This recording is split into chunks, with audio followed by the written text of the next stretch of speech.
और इस बीच बड़ी खबर आपको बता दें, ईरान के राष्ट्रपति ने हमास के आतंकियों से बातचीत की है। इब्राहिम रईसी ने हमास लीडर इस्माइल हानिया से बात की है। ईरान के सरकारी मीडिया के हवाले से बड़ी खबर सामने आ रही है।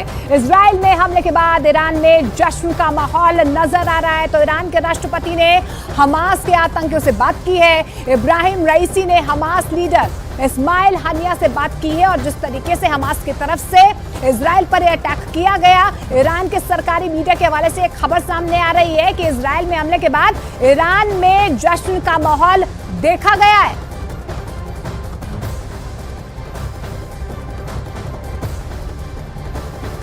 इजराइल और फिलिस्तीन जंग से तीसरे विश्व युद्ध के शुरू होने की आशंका बढ़ गई और इसी कड़ी में दुनिया के देश अलग अलग पूरी तरह दो हिस्सों में बंट चुके हैं। इजराइल के प्रधानमंत्री बेंजामिन नेतन्याहू ने 25 दिनों को साथ देने के लिए शुक्रिया बोल चुके हैं। इसीलिए बड़ा सवाल है कि इस जंग में कौन देश किसके साथ है। दुनिया के कौन से देश इजराइल के साथ खड़े हैं, कौन कौन फिलिस्तीन के साथ है। अभी हम आपको सिलसिलेवार तरीके से बताते हैं। ये देखिए इजराइल के साथ कौन कौन है, पहले ये देख लीजिए। America, Britain, France, Germany, Australia, Albania, Austria, Brazil, Canada, Colombia, Cyprus, Georgia, Hungary, Italy, Slovenia और यूक्रेन।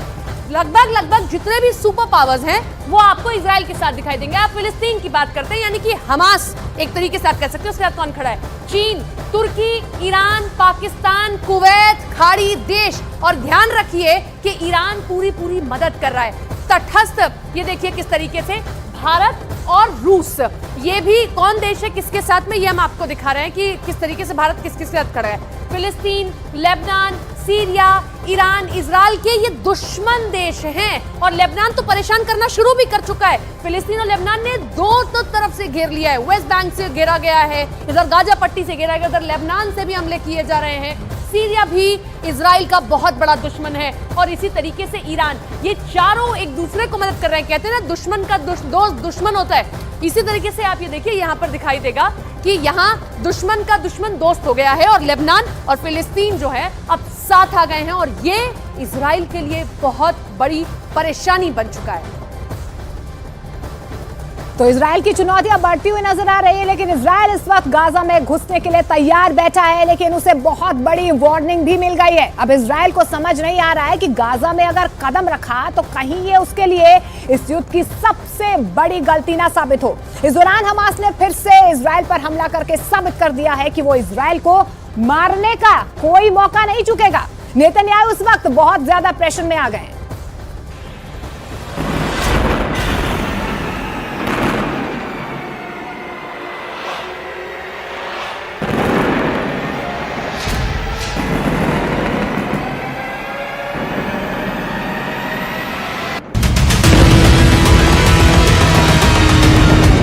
गाजा में हमास के अड्डों पर जब बम गिरता है,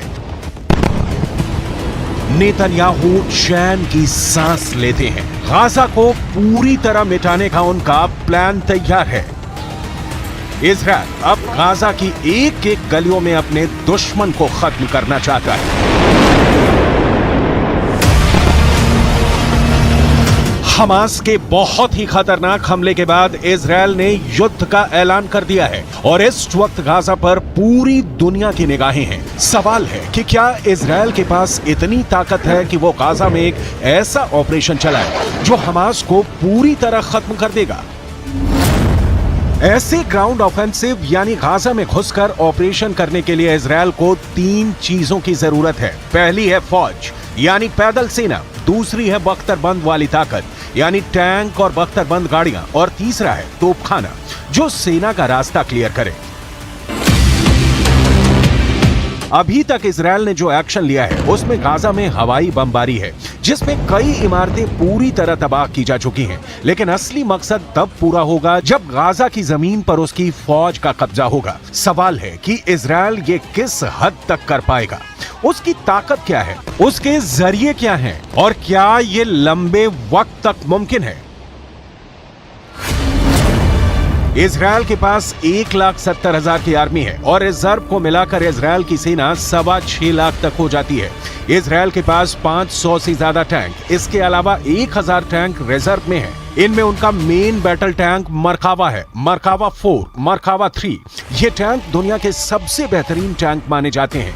इजरायल के पास 800 से ज्यादा बख्तरबंद गाड़ियां हैं, जबकि रिपोर्ट्स है कि उसके पास 3000 से ज्यादा रिजर्व में रखी हुई हैं। इजरायल की आर्टिलरी यानी उसके तोपखाने में 1000 से ज्यादा हथियार हैं। इनमें तोप भी हैं और रॉकेट सिस्टम भी है।